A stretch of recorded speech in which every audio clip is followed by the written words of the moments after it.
ನಮಸ್ಕಾರ ಪ್ರಿಯ ಸ್ನೇಹಿತರೆ, ನಾನು ನರ್ಸಡಿ ಪಾಟೀಲ್. ಬನ್ನಿ ನಾವು ಇವತ್ತು ಒಳ್ಳೆಯದನ್ನು ಕಲಿಯೋಣ. ಪ್ರಿಯ ಸ್ನೇಹಿತರೆ, ಥಾಮಸ್ ಎನ್ನುವ ಒಬ್ಬ ವ್ಯಕ್ತಿ ಇದ್ದ. ಅವನು ಪ್ರಸಿದ್ಧ ಟೇಬಲ್ ಟೆನ್ನಿಸ್ ಆಟಗಾರನಾಗಿದ್ದ.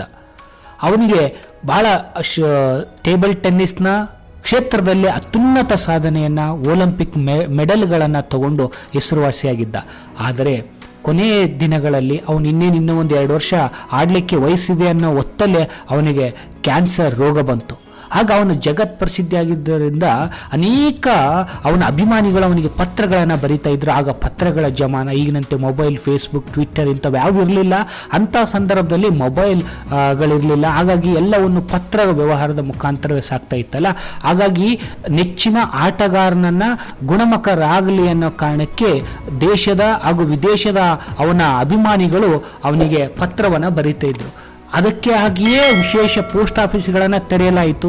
ಅದಕ್ಕೆ ಆಟಗಾರ ವಿಶೇಷ ಎನಿಸಿದ ಪತ್ರಗಳಿಗೆ ಮಾತ್ರ ಅವನು ಉತ್ತರ ಬರೀತಿದ್ದ. ಇದಕ್ಕಾಗಿ ಒಂದಿಷ್ಟು ಕೆಲಸದವನ್ನ ಆಯ್ಕೆ ಮಾಡಿಕೊಂಡಿದ್ದ. ಪತ್ರಗಳನ್ನು ಓದಿ ವಿಶೇಷ ಅನಿಸಿದ್ದವನು ಮಾತ್ರ ನನಗೆ ಕೊಡ್ರಿ ಅಂತ ಹೇಳಿದ್ದ. ಆದರೆ ಜನ ಆ ಪೋಸ್ಟ್ ಆಫೀಸ್ ಏನು ತೆರೆದಿದ್ರಲ್ಲ, ಅದರಲ್ಲಿ ಒಂದಿಷ್ಟು ಜನ ಕೆಲಸಕ್ಕೆ ಇಟ್ಕೊಂಡಿದ್ನಲ್ಲ, ಅವನು ಪತ್ರಗಳನ್ನು ಓದ್ತಾ ಇದ್ರು. ವಿಶೇಷ ಅನಿಸಿದ್ದು ಮಾತ್ರ ಅವನಿಗೆ ಪ್ಲೇಯರಿಗೆ ಕೊಡ್ತಾ ಇದ್ರು. ಅವನು ಅದಕ್ಕೆ ಉತ್ತರ ಬರೀತಾ ಇದ್ದ. ಈ ಥರ ಬರೀರಿ ಅಂತ ಹೇಳ್ತಾ ಇದ್ದ. ಅವ್ರು ಬರೆದು ಕಳಿಸ್ತಾ ಇದ್ರು. ಕೊನೆಗೊಂದು ಸೈನ್ ಮಾಡಿ ನಡೀತಿತ್ತು. ಹೀಗೆ ಕೆಲ ದಿನಗಳಾದ ನಂತರ ಒಂದು ವಿಶೇಷ ಪತ್ರ ಬಂತು.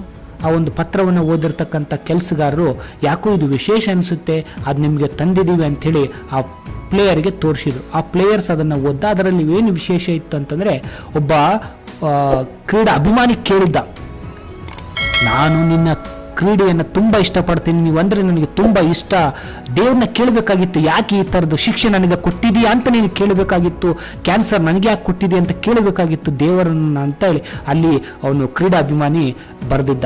ಅದಕ್ಕೆ ಪ್ಲೇಯರ್ ಉತ್ತರ, ಕ್ರೀಡಾಪಟು ಉತ್ತರ ಬರೆದ. ಉತ್ತರ ಡೀಟೇಲ್ ಆಗಿ ಉತ್ತರ ಬರೆದ. Dear fan, dear my dear favourite dear fan, I thank you for your great love. ನಿನ್ನ ಪ್ರೀತಿಗೆ ನಾನು ಶರಣಾಗುತ್ತೇನೆ. ಆದರೆ ನಾನೊಂದು ನಿನಗೆ ವಿವರಣೆಯನ್ನು ಕೊಡ್ತೀನಿ. ನಾನು ಬಡತನದಲ್ಲಿ ಹುಟ್ಟಿದ್ದೆ. ನನ್ನ ತಂದೆ ಭಾಳ ಬಡವ. ನಾನು ಕೂಡ ಬಡತನದಲ್ಲೇ ಬೆಳೆದಿದ್ದೇನೆ. ಆವಾಗ ಪ್ಲೇಯರ್ ಆಗಬೇಕು ಅಂತ ಆಸೆ ಇತ್ತು. ತಾಲೂಕು ಮಟ್ಟದಲ್ಲಿ ಗೆದ್ದಾಗ ದೇವರೇ ನನಗೆ ಈ ಥರದ್ದು ಯಾಕೆ ಕೊಟ್ಟಿ ಅಂತ ನನಗೆ ಕೇಳಲಿಲ್ಲ.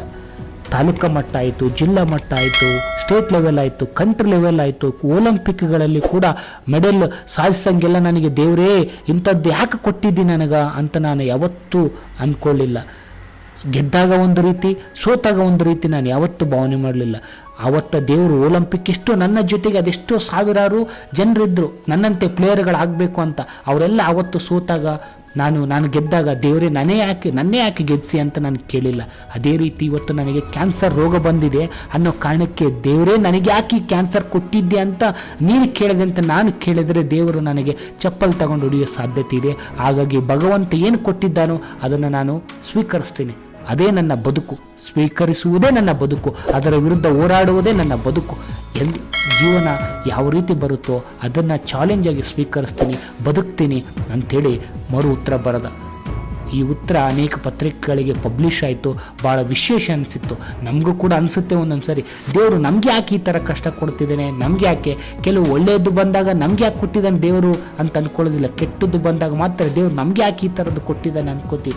ಈ ಥರ ಮನಸ್ಥಿತಿಯನ್ನು ಬದಲಾಯಿಸಿಕೊಂಡು ದೇವರು ಕೊಟ್ಟಿರೋದನ್ನು ಜೀವನಕ್ಕೆ ಪಾಲಿಗೆ ಬಂದಿದ್ದು ಪಂಚಾಮೃತ ಎನ್ನುವ ಭಾವನೆಯೊಂದಿಗೆ ನಾವು ಬದುಕಿದರೆ ನಮ್ಮ ಬದುಕು ಅತ್ಯಂತ ಶ್ರೇಷ್ಠವಾಗುತ್ತೆ ಎನ್ನುವ ಮಾತಿನೊಂದಿಗೆ ಸರ್ವೇ ಜನೋ ಸುಖಿನೋ ಭವಂತು.